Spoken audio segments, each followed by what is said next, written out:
Hey everyone, today in this video, I'm going to show you how to set up and connect your iRobot Roomba J9 Plus. If you're interested in this product or you want to find out more about it, the link to it will be in the video description. So the first thing you have to do, doesn't matter if you're on iOS or Android, search your app store for the iRobot app, get it downloaded, sign in or create an account, and we'll finish setting this up. All right, here's the iRobot app. Yours will look different than mine because we have multiple vacuums already set up. But in this case, we got to go to the top right-hand corner so we can add our new vacuum. Just select add your product. It will search nearby if you give it location permission. So we're searching for nearby products. And in this case, it found the Roomba Combo right away. If you don't enable that or it can't find it, don't worry, QR code options, and you can manually select and pick and choose your product. So we're going to select setup right here. Now we need to connect to our Wi-Fi network. Select yes, continue. Now enter your password. And then it's going to work on connecting to your robot. Got a chime. That's a good sign. Now we need to go ahead and press the blue button. Check. Now it's working on connecting to the Wi-Fi, verifying password, and establishing the cloud connection. All right, so there we go. Everything has now successfully been set up. Let's select continue. We can name it right here. So let's name it Combo J9. Select done. Setup's complete. Now it's loading our app experience. Here's the welcome screen. Select next. We have 8 slides that we'll quickly click through, walking you through its key features, how to use it, how to set it up. You get the idea. Now we can opt into obstacle image review. I'm going to opt in. And you'll see it's taking us now to our vacuum. So here we go. Everything has now successfully been set up. Let's go ahead, let's let it map, get a couple cleans under its belt, and we'll come back and we'll look at the populated app. All right, so our app is populated after a couple of cleans. So let's go look at everything in more detail. First, top right-hand corner, we basically have additional account information. You can add new products, things like that. Then you'll see the nice image of our Combo J9 Plus. We have our map icon there. So let's look at our main floor map. We have edited ours a little bit. Down at the bottom, we have our room divider, so we can redivide rooms depending on how it populates your map. You might have to make a couple of changes there. We can relabel the rooms. We can add our zones, so we can do keep out zones. That's going to be in red. Drag, drop, resize as you see fit. And yes, you can add multiple zones.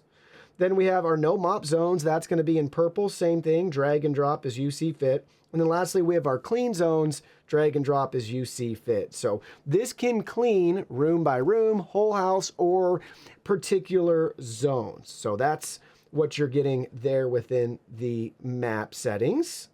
We'll go back out and you'll see we have our charging status. So we need to charge our vacuum. We have our water tank levels for both the internal and external water tank. Current status, it's ready to vacuum and mop. We have a favorite section here, so we can add favorites if you want it to mop everywhere, things like that. You can build out your own favorite. So maybe you always like to have a favorite set up for just zone cleaning, couple rooms, things like that.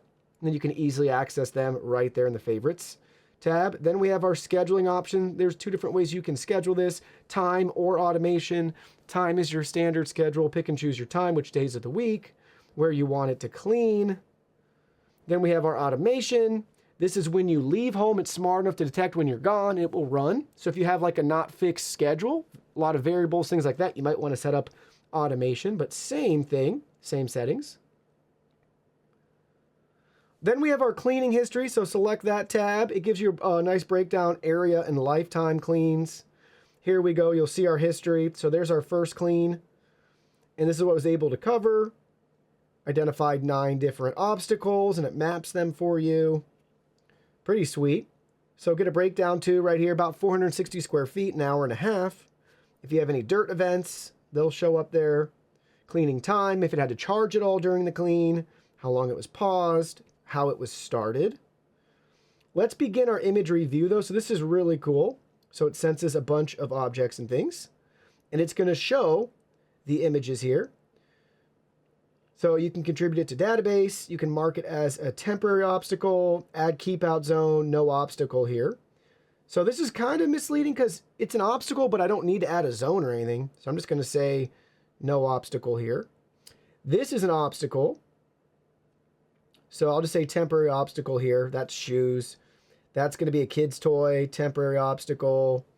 Those are cords. Technically, we should add a keep out zone. I'm just going to do temporary obstacle, temporary obstacle. But we can build out their database too, right? So pretty neat. We could add a keep out zone. A lot of times they will get stuck down there. I do have like an ergonomic mat I stand on. So we'll just put temporary though. Temporary. But you'll see it'll review this for you. Then you can set up no-go zones. All of that. Pretty sweet. Submit the review. And our Roomba is learning. Pretty impressive. Then further down, you'll see our messages option here if you have any messages from your vacuum. So it has a suggestion for us for a clean zone. Then we can view product health. So that might take a little bit longer for this to populate. Sometimes it seems hit or miss, but this is also very new still. But you should get a nice breakdown here of parts and recommendations when it's time to repair, replace, all that good stuff. Then we have our product settings. This is key. You're going to be living in here a little bit if you want to adjust certain things. So you'll want to go down to cleaning preferences. And this will give us cleaning pass options, 1, 2, or room size clean. Then we have our bin full behavior, how you want it to handle that. Liquid amount for mopping, eco, standard, or ultra. I definitely recommend ultra personally. Obstacle detection, if for some reason you want to turn that off, you can do that. And then we have our suction settings, so low, medium, and high. Then you'll see on the product setting page, we can obviously locate our Roomba if it's lost. We can turn on child lock, language settings. We can reboot it if we need to, and then we can change our Wi-Fi. So a lot of helpful information there. Then you'll see the iRobot store, a help section, and then lastly, iRobot beta. So if there's any beta features they're working on, you could opt into those for your vacuum. So very simple app, very basic controls, mostly everything you would need right here close to your fingertips, right? You can see the battery status, water tank status.